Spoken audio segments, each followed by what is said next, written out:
Perjalanan dilanjutkan. Kali ini, di dalam hutan, si Boy tiba-tiba mendengar sesuatu yang tak dapat didengar oleh Joel. Si Boy berlari dan bersembunyi di sebuah mainan. Joel tidak mengerti kenapa si Boy bertingkah aneh. Rupanya si Boy tahu kalau ada monster. Kali giliran monster kelabang yang muncul. Joel diserang dan terlempar, dan hampir tak sadarkan diri. Saat itu, dia teringat kembali hari di mana dia kehilangan orang tuanya. Karena tidak ingin merasakan kehilangan lagi, Joel pun bangkit karena melihat si Boy akan dimangsa oleh monster tersebut. Dia meyakinkan dirinya jika sekarang dia sudah tahu cara menggunakan crossbow. Joel pun menembak monster tersebut dan membunuhnya. Singkat cerita, Joel yang melanjutkan perjalanannya, menemui jalan buntu. Sebuah jurang besar tepat berada di depannya. Tampak seperti sarang dari induk monster. Joel yang berbalik arah, terhenti langkahnya. Saat membalikkan badan, apa yang dikatakan Clyde sebelumnya, kali ini muncul di hadapan Joel. Joel mencoba mengalihkan perhatian monster itu dengan mengambil dan melempar sebuah mainan yang berada di depannya.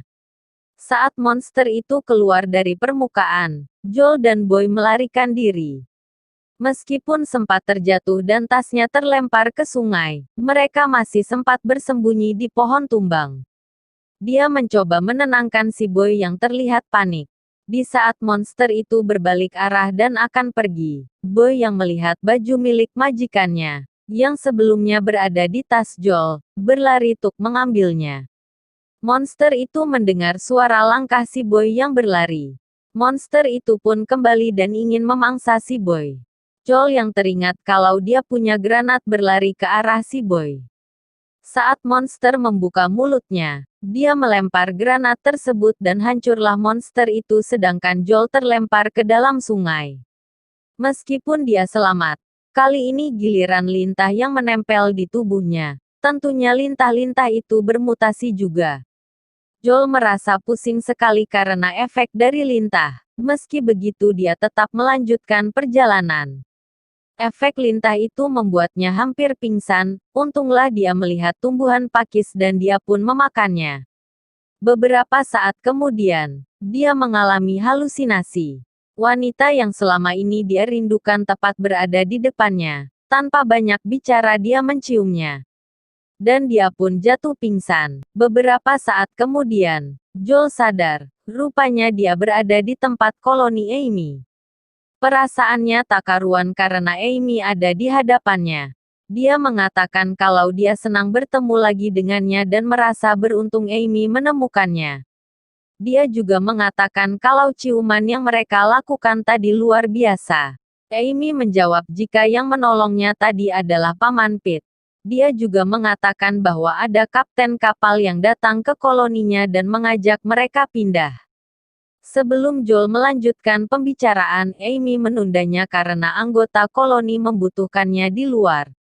Amy kemudian memperkenalkan kapten kapal dan krunya pada Joel. Kapten kapal itu bernama Brooke dan kedua krunya bernama Dana dan Rocco. Setelah perkenalan itu, mereka berdua melanjutkan pembicaraan yang tertunda tadi. Joel memulai pembicaraan dengan berkata bahwa dia memulai perjalanan itu karena dia ingin tahu bagaimana perasaan Amy terhadapnya. Amy menjawab jika selama 7 tahun itu dia telah disibukkan dengan mengurus segala kebutuhan anggota koloni yang kebanyakan adalah orang tua. Dia juga mengatakan telah move on dari Joel dan pernah menjalin hubungan di tahun sebelumnya. Meskipun di tahun itu juga dia kehilangan orang tersebut.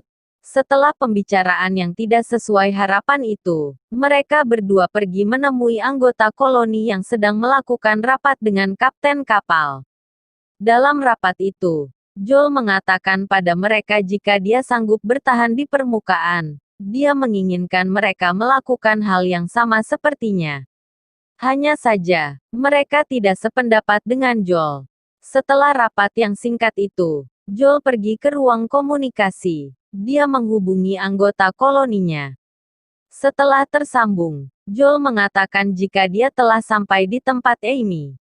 Dia juga mengatakan jika dia telah melawan monster dalam perjalanannya, memiliki seekor anjing dan bertemu dua orang penyintas yang mengajarinya bertahan hidup. Dia juga menanyakan kondisi mereka. Mereka mengatakan jika keadaan mereka tidak baik karena banyak monster yang menerobos masuk. Mereka juga mengharapkan kehadiran Joel di sana. Komunikasi tiba-tiba terputus. Joel yang merasa khawatir, mengemasi barang-barangnya dan ingin cepat-cepat kembali ke bunkernya. Akan tetapi, saat itu, dia melihat buah yang sama dengan yang ditemuinya di hutan. Dia curiga jika Kapten Brooklah yang membawa buah tersebut. Karena kecurigaan itu, dia pergi menemui Amy. Joel berkata pada Amy jika dia dan anggota koloninya dalam bahaya akan tetapi, Amy yang mabuk karena buah tersebut tidak bisa mendengar dengan jelas apa yang dikatakan Joel. Tiba-tiba, Dana muncul dari belakang dan memukul Joel hingga pingsan. Keesokan harinya, mereka terbangun dengan tangan terikat. Rupanya Kapten Brook memiliki niat jahat. Mereka ingin mengambil stok makanan yang dimiliki koloni Amy. Sebelum pergi, Kapten Brook memanggil monster peliharaannya dengan alat kejut yang ada di pinggangnya. Keadaan mulai panik saat monster itu muncul. Dalam keadaan panik dan terdesak itu, Amy berhasil melepaskan ikatannya sendiri, dan membantu Joel.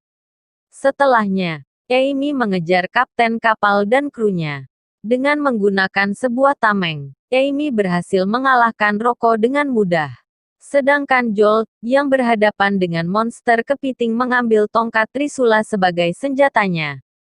Saat monster itu menyerang, Joel menancapkan tongkat tersebut ke tanah dan membuat monster itu terlempar dan posisinya jadi terbalik.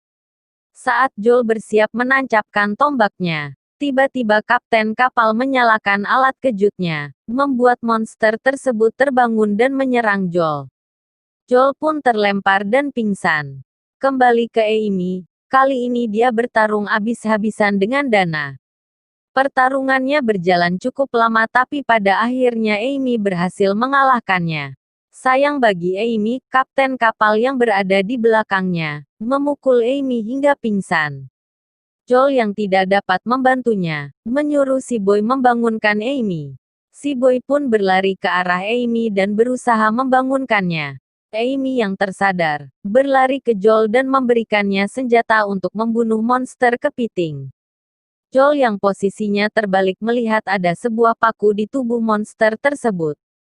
Di saat itu Joel bersiap menembak, Joel menatap mata monster kepiting, yang kemudian mengingatkannya akan kata-kata Minnow. Joel juga melihat ada sebuah rantai, terhubung ke paku yang berada di tubuh monster itu. Akhirnya Joel memutuskan untuk menembak rantai itu dan membebaskan monster kepiting. Monster yang sudah bebas itu, membalaskan dendamnya pada kapten dan kru kapal. Satu persatu mereka dimakan. Setelah kejadian itu, Amy dan Joel memeriksa dan merawat anggota yang terluka. Lalu kemudian, Joel berpamitan pada Amy karena Joel khawatir dengan keadaan koloninya sekarang. Sebelum pergi, Joel menyarankan pada Amy, jika nanti Amy dan koloninya memutuskan untuk ke permukaan, pegunungan adalah tempat yang aman dari monster. Amy pun mengatakan jika dia senang dengan kedatangan Joel yang telah membantunya selama berada di sana. Amy juga merelakannya pergi karena anggota koloni membutuhkan Joel. Meski berat karena harus berpisah lagi dengan Amy, tidak ada pilihan lain bagi Joel karena saat ini, anggota koloni membutuhkannya. Singkat cerita, Joel pun sampai di bunker. Anggota koloni menyambutnya dengan senyum dan pelukan. Lalu kemudian, melalui siaran radio, Joel mengajak koloni lain agar memberanikan diri pergi ke permukaan untuk memulai perjalanan dan melawan para monster. Semua koloni yang selama ini bersembunyi akhirnya memulai perjalanan mereka masing-masing. Sedangkan dua orang ini. It's a long journey, kid. I hope you know what you're doing. He definitely doesn't. Snow spiders will probably get him. That's not a good way to go. They will tear him apart. Nah, he'll figure it out. Possibly.